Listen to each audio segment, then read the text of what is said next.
The warning lights flickered across the bridge of the Vryn patrol ship.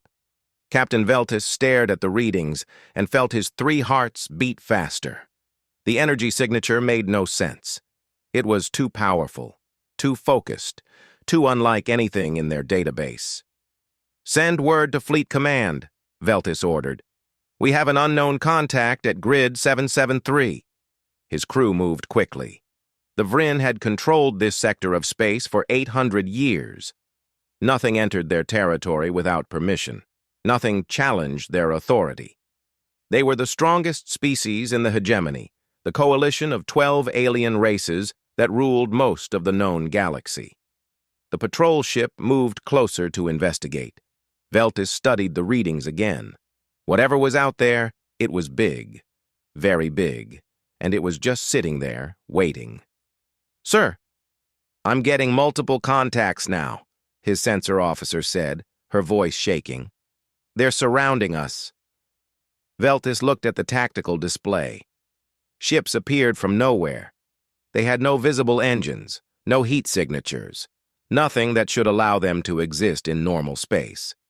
Yet there they were, dozens of them, forming a perfect circle around his patrol ship. "Open all channels," Veltis commanded. "This is Captain Veltis of the Vryn hegemony. You are in restricted space. Identify yourselves immediately." Silence. The mysterious ships did not respond. They did not move. They simply waited. Then, all at once, they vanished. The sensors showed nothing. Empty space. Veltis felt relief flood through him. Whatever they were, they had left. That relief lasted exactly 3 seconds. The patrol ship shuddered. Alarms screamed. Systems failed across every deck. Veltis tried to speak, tried to order his crew to respond, but his voice made no sound. The last thing he saw was his crew frozen in place, their eyes wide with terror. Then darkness. Across the galaxy, on the hegemony capital world of Thesseron Prime, Ambassador Kyung sat in his small office. He was human, one of perhaps 1,000 humans who still lived within hegemony space. His ancestors had chosen to stay behind when humanity was driven out, 8 centuries ago. They had survived by being useful, by being quiet, by never reminding the other species of what had happened. Kyung's communication terminal chimed. He glanced at it, expecting another routine message. Instead, he saw text in a language that had not been used in official channels for 800 years. Ancient Earth Standard. The message was simple. We remember. We return. The debt comes due. Kyung's hands trembled. He read it again, then a 3rd time. This was impossible. Humanity had been scattered, broken, driven to the edge of known space. The survivors had fled into the darkness beyond the galactic rim, where no civilized species could survive. They should have died out there.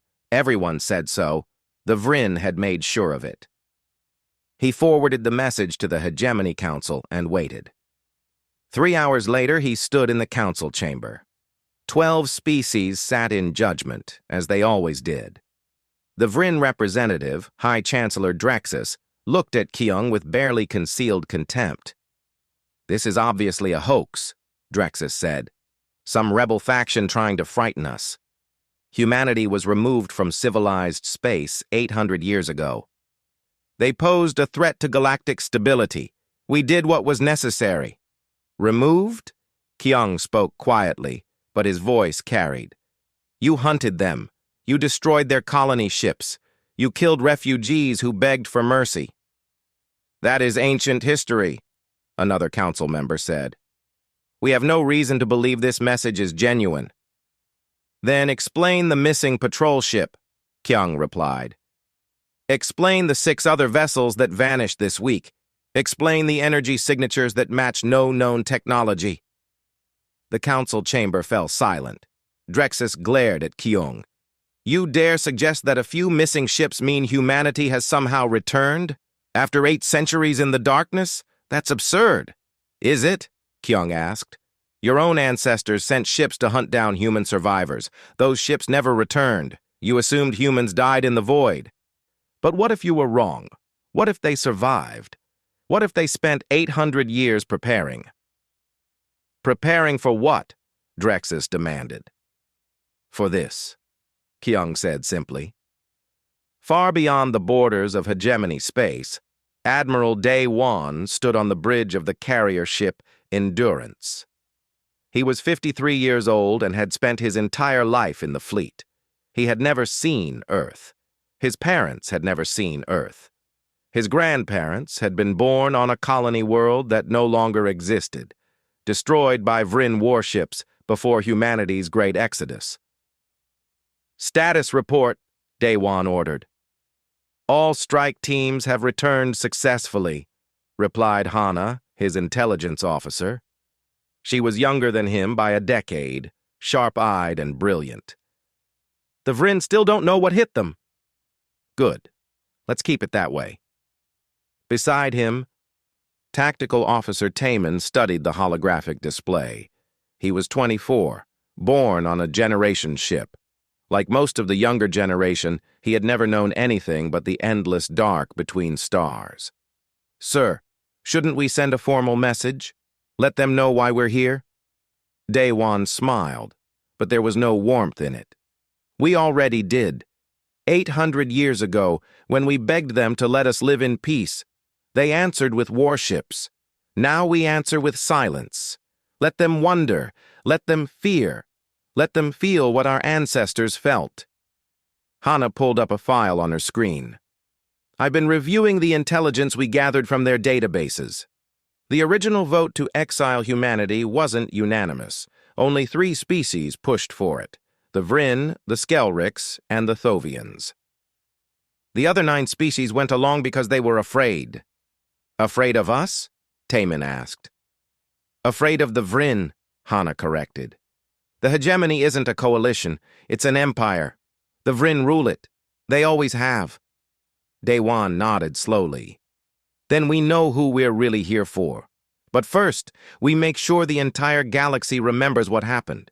We make sure they know why we've come back. He turned to face his crew. Humanity was driven into the darkness 8 centuries ago. We were told we were too dangerous, too violent, too unpredictable to share the stars. They tried to erase us. But we survived. We adapted. We became stronger than they ever imagined. Now we've returned, and we bring a simple message: the debt comes due. Across the bridge, men and women nodded. They had all lost someone in the great exodus. They all carried the weight of 8 centuries of exile. They all knew what had to be done. Begin Phase 2, Daewon ordered. Let's show them what humanity learned in the dark. The first major attack came without warning. The Vryn military station at Helion 7 was one of their largest installations, home to 3,000 soldiers and enough firepower to level a planet. Its shields could withstand anything the hegemony had ever built. The shields lasted 4 seconds. Commander Nari led her strike team through the breach. They moved like shadows, their armor phasing in and out of normal space. The Vryn guards never saw them coming. Within minutes, the station's reactor was disabled, its weapons offline, its communication systems destroyed. All teams pull back, Nari ordered through her helmet comm. Mission complete. They vanished as quickly as they had appeared. By the time Vryn reinforcements arrived, the station was a dead hulk floating in space. No casualties, but completely helpless. The reinforcement fleet found a message spray-painted on the station's outer hull in glowing letters. We could have killed everyone. Remember that. High Chancellor Drexus convened an emergency council meeting. His scales had turned a dark purple, a sign of extreme stress among his species. 3 military installations in 2 days, he said. All disabled, none destroyed. They're toying with us. We need to understand their technology, another council member said. These phase drives they're using, the way their ships move through space, it's beyond anything we've seen. It's impossible, Drexus snapped.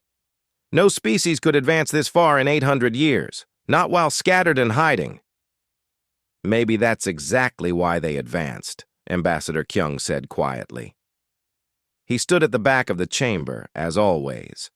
Humans were allowed to observe, but rarely to speak. You drove them into the harshest environment imaginable. They had no choice but to innovate or die. You almost sound proud of them, Drexus said coldly. I'm simply stating facts.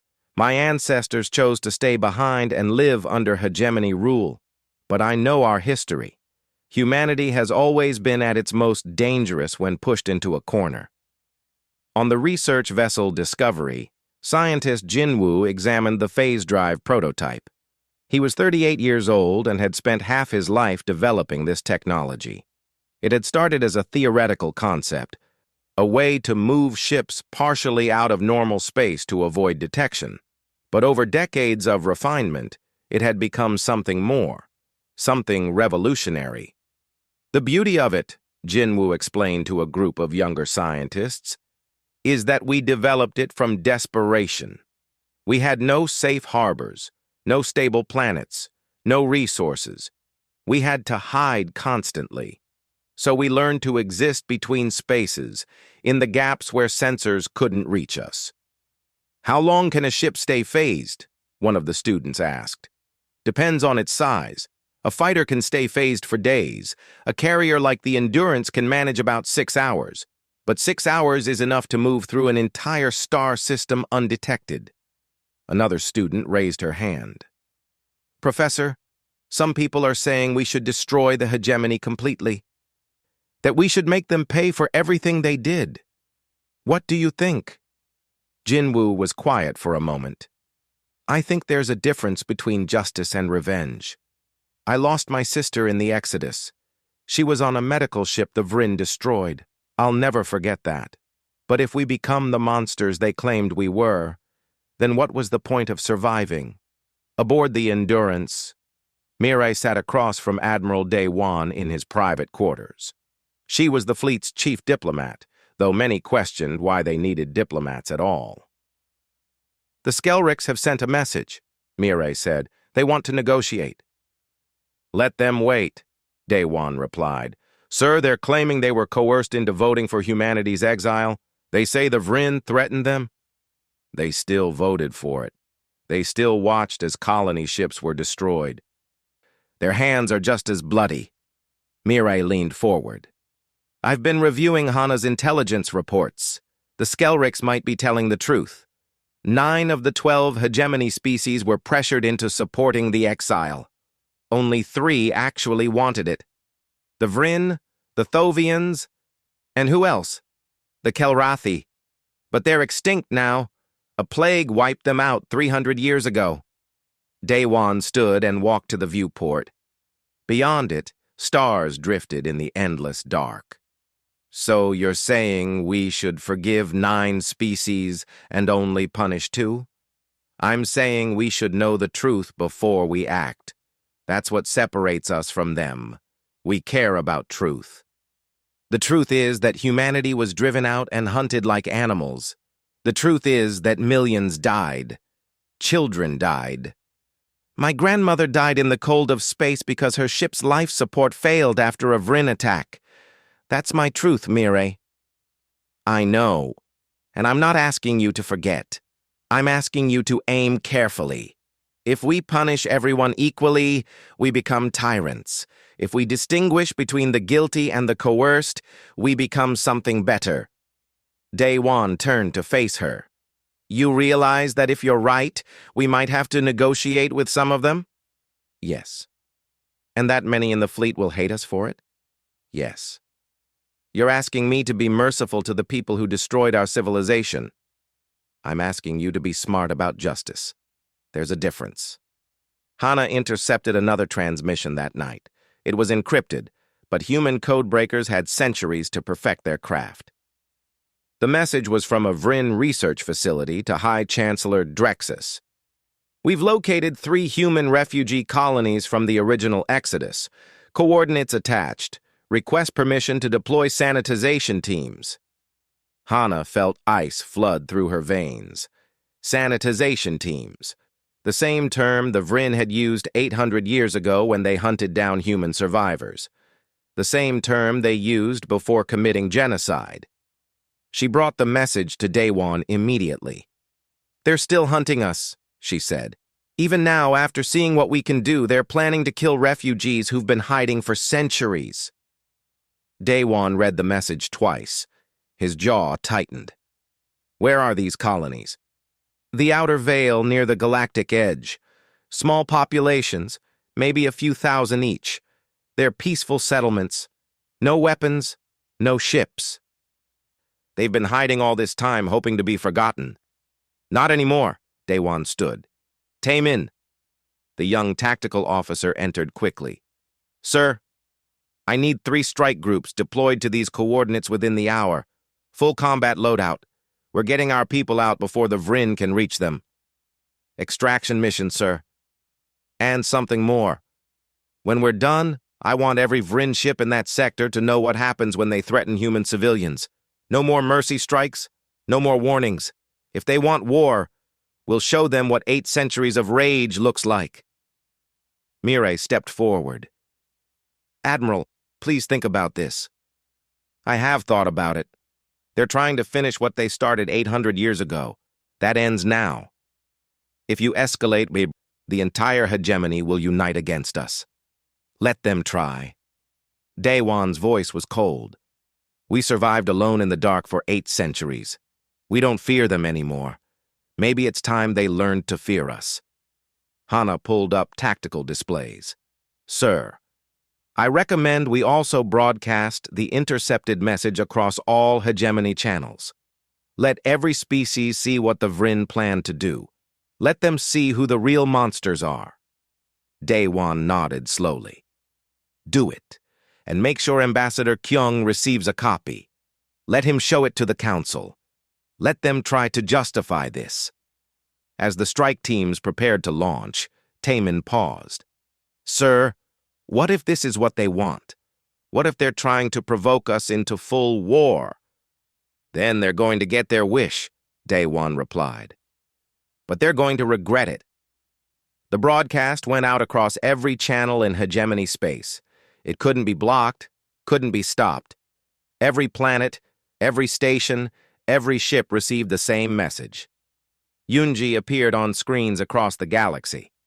She was 62 years old, a historian who had spent her entire life documenting the crimes of the Exodus. Behind her, images played. Security footage from 800 years ago. Vryn warships firing on unarmed colony vessels. Human refugees begging for mercy before being executed. Children crying for parents who would never answer.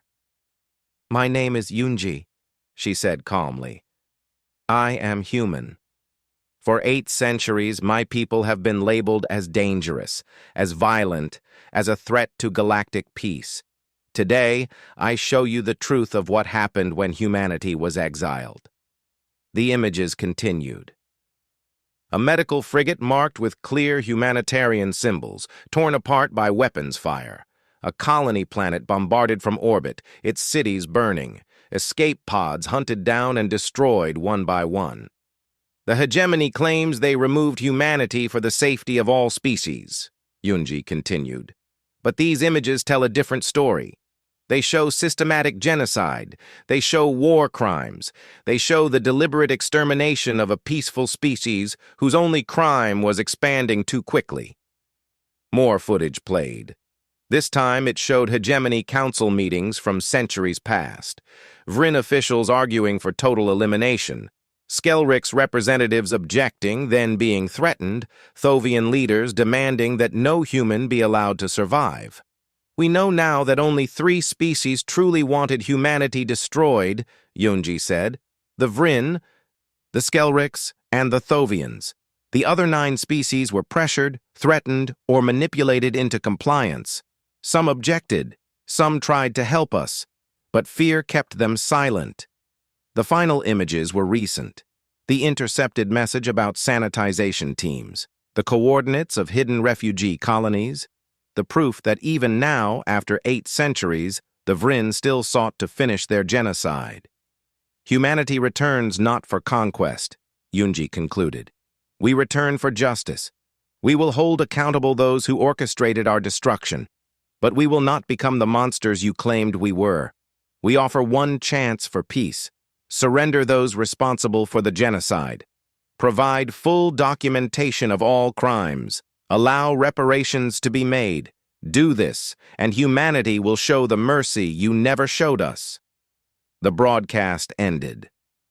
Across the galaxy, silence fell. On Thessaron Prime, High Chancellor Drexus watched the broadcast 3 times. Each viewing made his rage grow stronger. He called an immediate session of the Hegemony Council. "This is propaganda," he declared. "Lies designed to divide us." But several council members were already standing. The representative from the Quelon species stepped forward. "Those images were authenticated. I checked them myself. They match historical records we've kept sealed for centuries." "You dare question the Hegemony's actions?" Drexus demanded. "I question genocide," the Quelon replied. "My ancestors voted against the human exile. They were threatened with economic sanctions and military action. We complied out of fear, not conviction. I will not make that mistake again." 3 other species joined the Quelon in walking out of the council chamber. Within hours, they sent secret messages to Mirai, offering to negotiate separately. Ambassador Kyung remained in the council chamber. He looked at Drexus directly. "You've lost. You just don't know it yet." "I've lost nothing," Drexus snarled. "The Vryn Empire controls half the galaxy's military force. The Skelrics and Thovians control another quarter. We will crush this human insurgency." "Is that what you think this is? An insurgency?" Kyung shook his head. "You still don't understand. Humanity isn't trying to conquer you. They're trying to teach you what justice means. And if you refuse to learn, they'll teach you fear instead." Mirai met with the Quelon delegation in secret aboard a neutral station. 4 species sent representatives. All of them carried the same message. They wanted peace, but they feared Vryn retaliation. "We can protect you," Mirai assured them. "Human technology is centuries ahead of the Vryn now. If they threaten you, we'll intervene." "And what do you want in return?" the Quelon ambassador asked. "The truth. Complete records of everything that happened during the Exodus. Every vote, every order, every crime. We want to know exactly who did what. Justice requires knowledge." "You'll use those records to target specific individuals?" "Yes. We're not interested in punishing entire species for the actions of their leaders 8 centuries ago. But those leaders, and their direct successors who continued the genocide, will face consequences." The Skelric's representative leaned forward. "What kind of consequences?" "That depends on their cooperation. If they surrender willingly and provide full disclosure, they'll face trial under laws we'll establish together. If they resist, we'll take them by force." "And if our governments refuse to hand them over?" Mirai's expression hardened. "Then you're declaring yourself complicit. Choose carefully." Aboard a Vryn heavy cruiser, Captain Veltis had survived his encounter with the mysterious human ships. He'd been rescued from his disabled patrol vessel and immediately debriefed. Now he stood before a military tribunal, explaining what had happened. "They didn't destroy us," he said. "They could have. Their weapons were active, their targeting systems locked on, but they chose to disable us instead. They wanted us to survive, to carry a message." "What message?" the tribunal leader demanded. "That they're better than us, that they can kill us whenever they want, but they choose not to.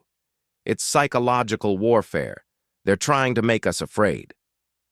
"Are you afraid, Captain?" Veltis hesitated. "Yes. I've served in the Vryn military for 30 years. I've fought in 6 campaigns. I've never faced an enemy like this. They move through space like ghosts. They strike from nowhere. They know everything about us, but we know nothing about them. How do you fight an enemy you can't see, can't track, can't predict?" The tribunal had no answer. Meanwhile, Sayok worked in the lower levels of Thessaron Prime. He was human, like Kyung, a descendant of those who had stayed behind. But unlike Kyung, who had become a respected diplomat, Seok had collaborated with the Vrin. He had provided information about human refugees, helped track down hidden colonies, all in exchange for safety and status. Now that humanity had returned, Seok lived in constant fear. He knew what he'd done. He knew the price for betrayal. A message appeared on his personal terminal. "We know about you. We know everything you did. You have one chance to make it right. Report to Docking Bay 7 at midnight. Come alone." Seok's hands shook as he read it. He could run, but where would he go? He could tell the Vrin, but they'd probably kill him to prevent him from being captured and interrogated. His only choice was to face the consequences. At midnight, he entered Docking Bay 7. A single human waited there. It was Nari, the Special Operations Commander. She looked at him with cold eyes. "You helped them hunt your own people," she said. It wasn't a question. "I was trying to survive," Seok replied. "I was alone, scared. They promised they'd protect me if I cooperated." "How many colonies did you expose?" 3, maybe 4. I don't remember exactly. We found the records. It was 7. 7 colonies. 11,000 people. All dead because of you. Seok felt tears running down his face. "I didn't know they would kill everyone. They told me they just wanted to relocate them." "And you believed that?" Nari stepped closer. "You knew what the Vrin were. You knew their history. You chose to believe their lies because it made you feel better about what you were doing. Are you going to kill me?" "No. That would be too easy." Nari handed him a data pad. "You're going to help us find the others like you. Every human collaborator who sold out their own people. You're going to give us names, locations, everything, and then you're going to testify about what you did and why. You're going to face the families of the people you helped murder. They'll kill me. Maybe. Or maybe they'll show you the mercy you never showed them. Either way, you'll finally face what you've done."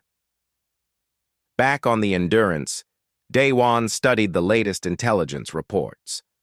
4 hegemony species had broken away and were negotiating separately. The Vrin, Skelrix, and Thovians were mobilizing their combined fleets for a major confrontation. Tensions were rising across the galaxy. "We're at a tipping point," Hana said. "If the Vrin attack now, the other species might side with them out of fear. But if we can hold them off long enough, more species will join us." "How long is long enough?" "Weeks. Maybe days." Daewon nodded slowly. "Then we need to show strength. We need to hit them hard enough that everyone understands the cost of opposing us." "That could trigger a full-scale war," Mireille warned. "We're already at war. We have been for 8 centuries. The only difference now is that we're finally strong enough to fight back." The Vrin Armada gathered at the Helixor staging point. 10,000 warships, the largest fleet assembled in 400 years. High Chancellor Drexus personally commanded from the flagship Dominion. The Skelrix and Thovian fleets joined them, adding another 3,000 ships. "This is where we end the human threat once and for all," Drexus announced to his commanders. "Our intelligence suggests they're massing near the outer rim. We'll catch them there and destroy them completely. No survivors this time." The Armada moved out, 13,000 ships traveling in perfect formation. It took them 3 days to reach the target coordinates. They found nothing. Empty space. No human ships. No bases. Nothing. "It's a trap," the Skelrix admiral warned. "Then where are they?" Drexus demanded. The answer came 60 seconds later. Emergency transmissions flooded in from Thesseron Prime, from the Skelrix homeworld of Thrain, from the Thovian capital of Corvus. Human fleets had appeared simultaneously at all 3 locations. "Impossible," Drexus breathed. "We calculated their numbers. They don't have enough ships to attack 3 systems at once." "Unless they've been hiding their true strength." his tactical officer said quietly. Drexus made his decision instantly. All ships, return home, maximum speed. We split into 3 groups. But splitting his force was exactly what Day One had planned. Admiral Day One stood on the bridge of the Endurance as it phased into normal space above Thesseron Prime. Around him, 400 human warships materialized from nowhere. Below, the Vryn homeworld gleamed blue and green, beautiful and peaceful. "Target all military installations," Day One ordered. "Weapons hot. Prepare for planetary bombardment." "Sir," Taman said carefully, "the capital city has military headquarters in the center. The blast radius would include civilian zones."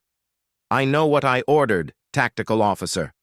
Hana pulled up population data. 4 billion Vryn civilians on that planet. Millions in the capital city alone. "They didn't care about our civilians 800 years ago," Daewon replied. "Why should we care about theirs?" Silence fell across the bridge. Every officer knew what those orders meant. They had all studied the records of the Exodus. They all remembered the images of human children dying in the cold vacuum of space. This was their chance for revenge. This was what they had been building toward for 8 centuries. But Taman spoke up. "Sir, permission to speak freely?" "Granted. If we do this, we become exactly what they said we were. We become the monsters. My grandfather used to tell me about Earth, about humanity's old values. He said we believed in justice, not vengeance. He said that's what made us different. If we kill billions of civilians, how are we different from them?" "They started this war," Daewon said. "And we get to choose how it ends," Taman replied. "Sir, I'm not saying we should let them go unpunished. I'm saying we should be better than they were. We should prove we're capable of mercy even when we have every reason not to be." Mireille stepped forward. "Admiral, I've been talking to the Quillon and other species. They're watching us right now. Every species in the galaxy is watching. If we commit genocide, they'll unite against us out of fear. But if we show restraint, if we prove we only want justice for the guilty, we'll have allies." Daewon stared at the planet below. His hands gripped the command console so hard his knuckles turned white. He thought of his grandmother dying in the dark. He thought of all the humans who had suffered. He thought of 8 centuries of exile and pain. Then he thought of who he wanted humanity to be. "All ships," he said slowly, "target military installations only. Precision strikes. Minimize civilian casualties. We disable their defenses, not destroy their world." Relief flooded the bridge. Weapons fired, surgical and precise. Vryn military bases went dark one by one. Their orbital defenses fell silent, but the cities remained untouched. The civilians lived. On the surface, Vryn citizens watched in confusion and terror as human ships appeared in their skies. They waited for the bombardment that would destroy their world. It never came. Commander Nari led ground teams into Vryn military headquarters. They moved through the building like shadows, neutralizing resistance without killing when possible. Their target was the War Crimes Archive, the records of every atrocity committed during the human exile. "Found it," one of her soldiers reported. "Complete database. Names, dates, orders, everything." "Download it all," Nari ordered. "This is what we came for." They also found something else. High Chancellor Drexus's private files. Evidence of bribes, threats, and manipulation used to force other species to support the human genocide. Proof that the Vryn had orchestrated everything. Meanwhile, at Thrain and Corvus, similar battles played out. Human forces overwhelmed the Skelrix and Thovian defenses. But again, civilian areas remained untouched. The message was clear. Humanity was capable of mercy, even toward those who had shown them none. The Vryn Armada arrived back at Thesseron Prime 6 hours later. They found their homeworld intact but defenseless. Human ships surrounded the planet. When Drexus tried to attack, Daewon sent a single message. "Your military is disabled. Your orbital defenses are gone. Your planet is defenseless. We could destroy everything. Instead, we offer terms. Surrender unconditionally. Provide full records of all war crimes. Hand over those responsible for ordering the human genocide. Do this within 24 hours or we will resume hostilities. Drexus wanted to fight. His commanders advised against it. They had seen human weapons in action. They knew they couldn't win. What guarantee do we have that you won't destroy us anyway? Drexus demanded. You have our word, Daewon replied, which is worth more than yours ever was. On Thessaron Prime, Ambassador Kyung met with Vryn civilian leaders. They were terrified, convinced that humanity would slaughter them all. We're not here for revenge, Kyung explained. We're here for justice. There's a difference. We want the people who ordered the genocide 8 centuries ago. We want their successors who continued to hunt refugees. We want the truth documented so this never happens again. But we're not interested in killing civilians.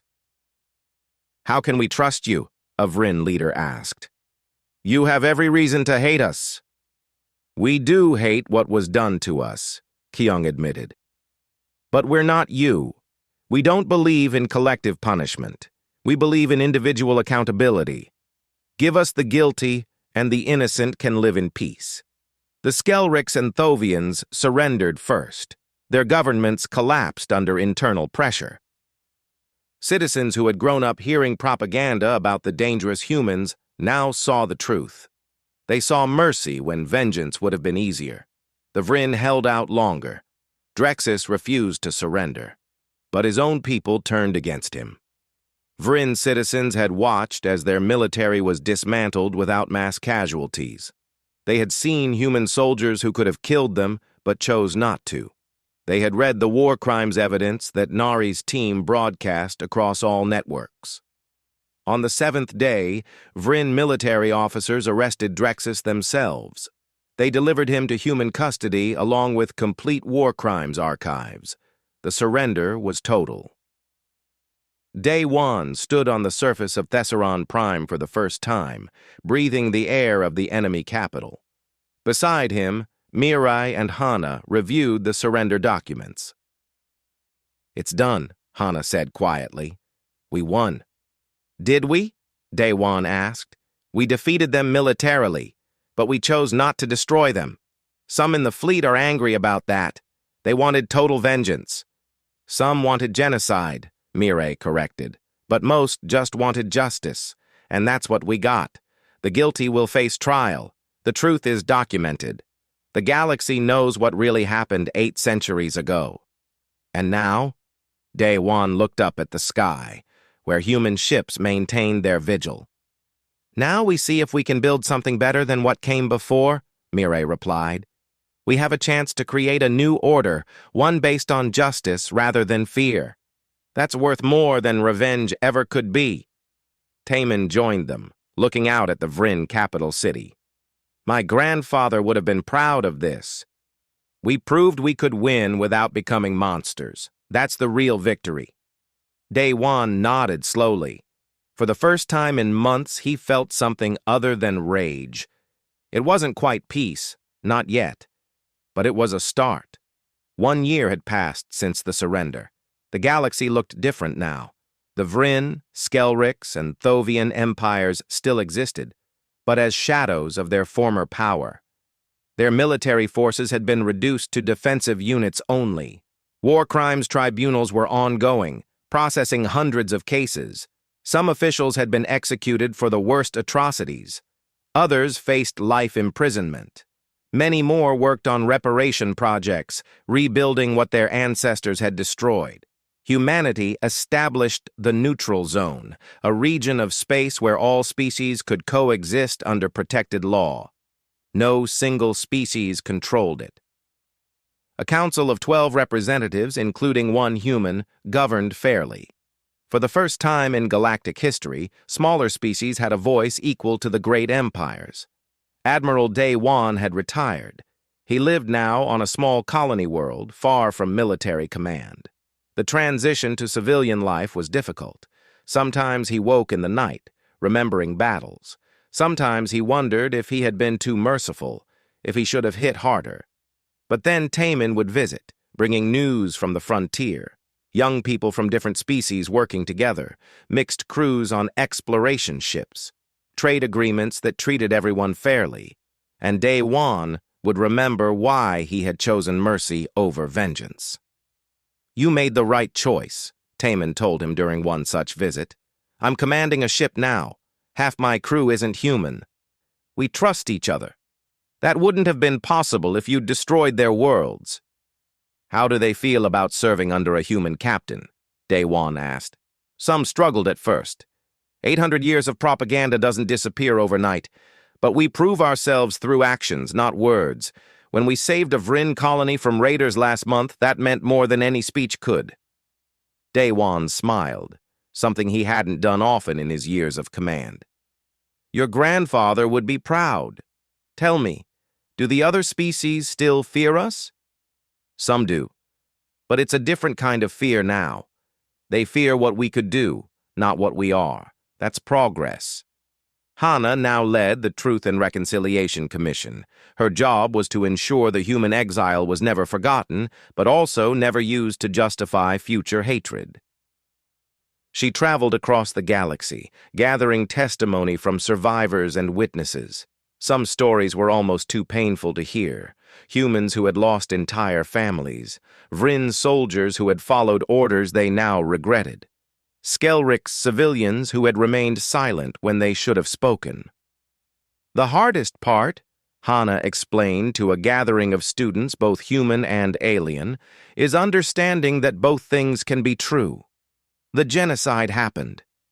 It was evil. And most of the people alive today had nothing to do with it. We have to remember history without letting it poison our future." A Vryn student raised her hand. "My grandfather was a military officer during the exile. He followed orders to fire on human ships. He died 5 years ago, still believing he had done the right thing." "How do I live with that?" "You live by being different," Hannah replied gently. "You live by learning from his mistakes. Your generation has a chance to build something better. Don't waste it."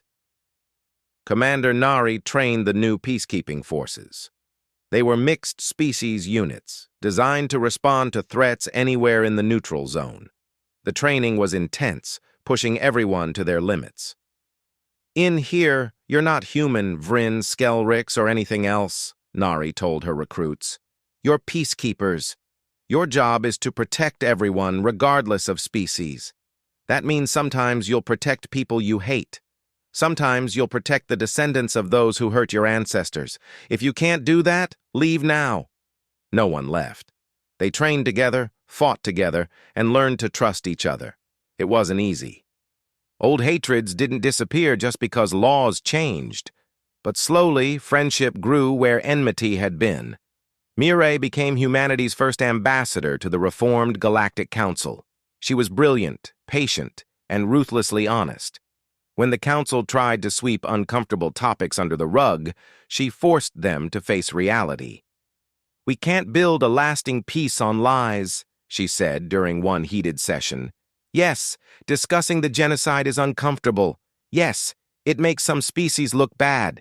But pretending it didn't happen would be worse. Truth first, always." She also negotiated the reparations agreements. The guilty empires would pay for centuries, funding education, rebuilding, and support for human communities. Some complained it was too harsh. Others said it wasn't enough. Mirai ignored both extremes and focused on what was fair. But not everyone was happy with the new order. Deep in an abandoned station near the Galactic Rim, Jinwu met with a group of human separatists. They called themselves the Remembrance Movement. They believed humanity should have destroyed the Vryn completely. "We had them helpless," one of them argued. "We could have ended them. Instead, Day One chose mercy. Now they're rebuilding. In a few generations, they might threaten us again." "That's why we're here," another said. We've hidden weapon caches throughout hegemony space. Phase drive warheads, planet crackers, things that make current weapons look like toys. If the other species ever turn on us again, we'll be ready. Jinwoo listened quietly. He understood their fear. He shared some of it. But he also remembered what Mirai had said. Trust had to start somewhere. "What you're doing is illegal," he finally said. "If the Council discovers these weapons, it'll destroy everything we've built. Every species will unite against us, convinced we planned betrayal all along." "We're protecting humanity," the leader insisted. "You're endangering us. Peace is fragile. These hidden weapons could shatter it completely." The meeting ended badly. Jinwoo left uncertain about what to do. Report them and risk a civil war within humanity?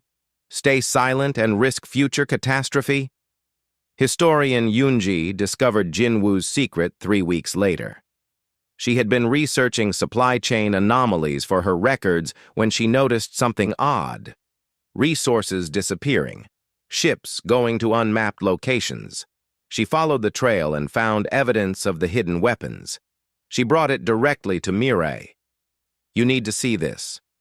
Someone in our own fleet is stockpiling weapons without authorization. If the other species find out, they'll think we planned to betray them all along."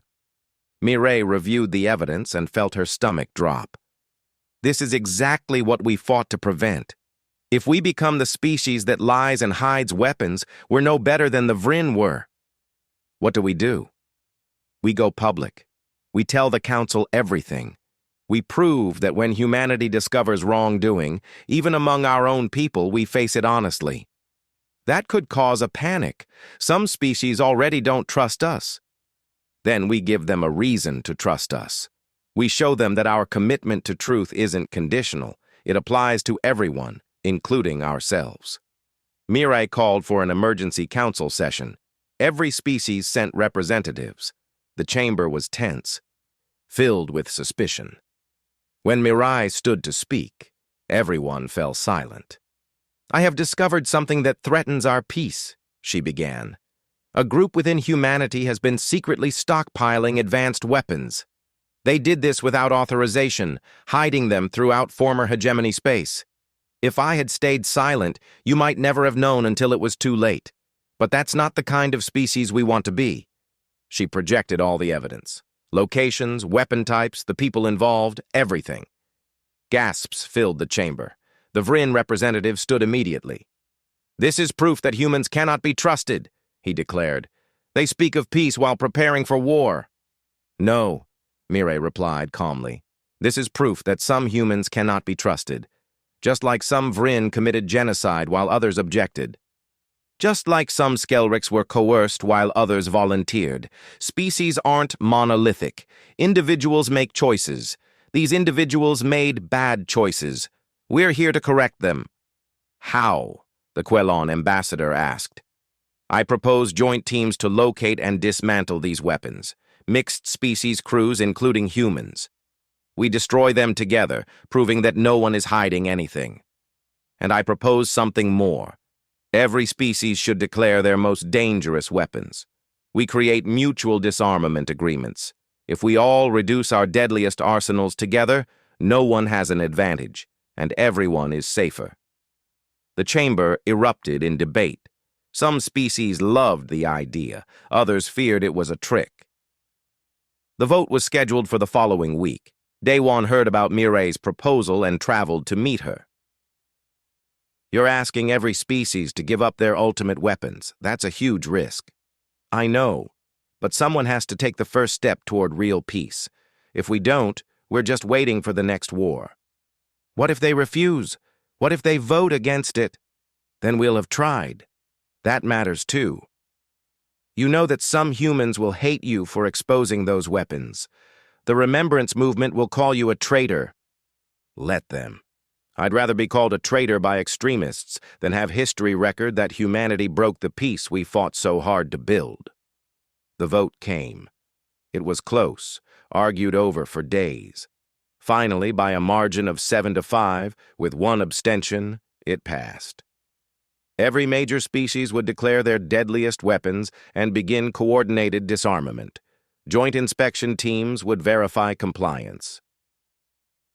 The Remembrance movement tried to resist. Jinwoo, caught between loyalty to his species and his conscience, ultimately chose truth. He provided locations of hidden caches. He testified about who was involved. Many of his former colleagues never forgave him. "I keep wondering if I did the right thing," Jinwoo told Yoonji months later. "You chose peace over fear," she replied. "History will remember that." 5 years passed. The disarmament was ongoing but progressing. The galaxy wasn't perfect.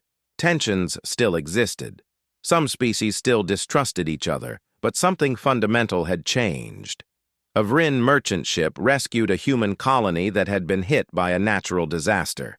Human engineers helped rebuild a Skelrick station damaged in an accident. Thovian doctors worked alongside humans in neutral zone hospitals. On Earth, which humanity had finally reclaimed and was slowly recolonizing, a memorial stood to all who had died in the exile. Both human and alien names appeared there, recognizing that not everyone in the hegemony had supported the genocide. Daewon visited it often. He would read the names and think about all that had happened. One day, a young Vryn student approached him. "Are you Admiral Daewon?" she asked nervously. "I was. I'm retired now. I wanted to thank you. My grandmother was a civilian on Thessaron Prime when your fleet arrived. She told me you could have destroyed the city but didn't. She said that's when she realized everything she'd been taught about humans was wrong." Daewon looked at this young person, born long after the war, trying to understand a history that wasn't her fault. "What's your name?" "Lyria." "Lyria. The debt has been settled. What comes next is up to your generation. Make sure you do better than ours did." She nodded seriously. "We will, I promise." As Daewon watched her leave, he felt something he hadn't felt in decades. Hope. Real hope that maybe, finally, the cycle of hatred could end. The galaxy would never forget what had happened.